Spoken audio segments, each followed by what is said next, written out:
In his pursuit of ending the Russia-Ukraine war, US President Donald Trump made a bold claim, calling on OPEC to lower oil prices.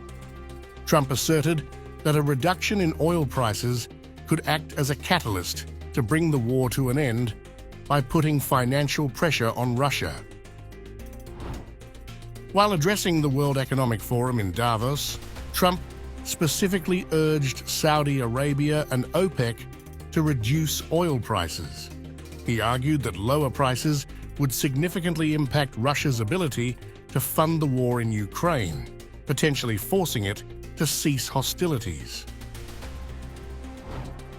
Trump emphasized that a drop in oil prices would cripple Russia's financial resources, making it difficult for Moscow to sustain its war effort. He remains confident that this approach could pressure Russia into halting its aggression and negotiating peace. And it's also reported today in the papers that Saudi Arabia will be investing at least $600 billion in America, but I'll be asking the Crown Prince, who's a fantastic guy, to round it out to around $1 trillion. I think they'll do that because we've been very good to them. And I'm also going to ask Saudi Arabia and OPEC to bring down the cost of oil. You got to bring it down, which, frankly, I'm surprised they didn't do before the election. That didn't show a lot of love by them not doing it. I was a little surprised by that. If the price came down, the Russia-Ukraine war would end immediately. Right now, the price is high enough that that war will continue. You got to bring down the oil price. You got to end that war. In response to President Donald Trump's call for OPEC to lower oil prices, Saudi Economy Minister Faisal bin Fadhil Alibrahim emphasized that OPEC's primary goal is to ensure long-term market stability. Alibrahim clarified that the organization's decisions are based on maintaining a balanced and sustainable oil market, rather than responding to short-term pressures or external demands. The Kingdom's position, OPEC's position, is all about long-term market stability to make sure that there's enough supply for the growing demand, and there is growing demand. Whether it's the growing demand we see in the US alone, whether it's a growing demand that's coming from AI, demand will grow, and we need to make sure we supply energy in the most efficient way without jeopardizing energy supply, without jeopardizing our ability to use technology and collaboration to address climate change, which is serious. Trump's approach aligns with his broader strategy to bring Russia to the negotiating table. However, his remarks have sparked debate over the feasibility of such a plan, given Russia's historical resilience to economic pressure.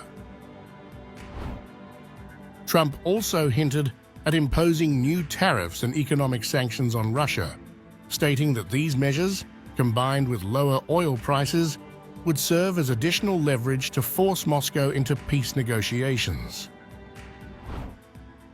Despite existing US and European sanctions, Moscow has managed to keep its economy afloat, largely through oil and gas exports. These resources have become critical in funding its ongoing war in Ukraine. Meanwhile, European leaders, including European Commission President Ursula von der Leyen, have been vocal about reducing dependency on Russian energy. Von der Leyen noted a significant reduction in EU imports of Russian gas and oil. Before the start of Putin's war, Europe got 45% of its gas supplies and 50% of its coal imports from Russia. Russia was also one of our largest oil suppliers. This energy appeared cheap, but it exposed us to blackmail. So when Putin's tanks rolled into Ukraine, Putin cut us off his gas supplies, and in return, we substantially reduced our dependency on Russian fossil fuels in record time. Our gas imports from Russia went down by roughly 75%. In his own address, Ukrainian President Volodymyr Zelensky reiterated the importance of targeting Russia's energy resources to weaken its war capabilities. He called for continued global collaboration to reduce reliance on Russian oil and gas. We are coordinating our international efforts. Today we held relevant meetings, primarily regarding the United States and our European partners. Peace through strength is possible, and we firmly believe in this. The key is not to slow down and to keep the pressure on Russia, the sole actor responsible for this war, the one that wants it and is prolonging the aggression and occupation. Energy resources, particularly oil, remain one of the most critical factors for peace and real security. And Europe must work more closely with America and other global partners on energy resources, not with Russia.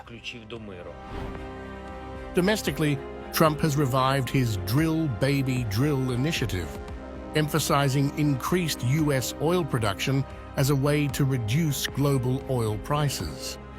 He argues that this would not only benefit the U.S. economy, but also diminish Russia's oil revenues. We declared a national energy emergency to drill, baby, drill, our term that we use. We're going to drill, baby, drill like never before. We ended destructive DEI mandates across the federal government and returned our country to a merit-based system and a common sense system. Following Trump's remarks, global oil markets saw a slight decline. Brent crude dropped by 0.90%, settling at $78.29 per barrel, while U.S. West Texas Intermediate fell by 0.47%, reaching $74.27. Over the past week, both benchmarks have seen declines of around 3–4%. OPEC, comprising 12 oil-rich nations, controls about 40% of the world's oil supply. Their production decisions have a direct impact on global oil prices, influencing economies and conflicts like the Russia-Ukraine war. The big question remains: can Trump's call for OPEC to lower oil prices lead to peace in Ukraine, or will it simply shift the dynamics of the conflict to the global oil market?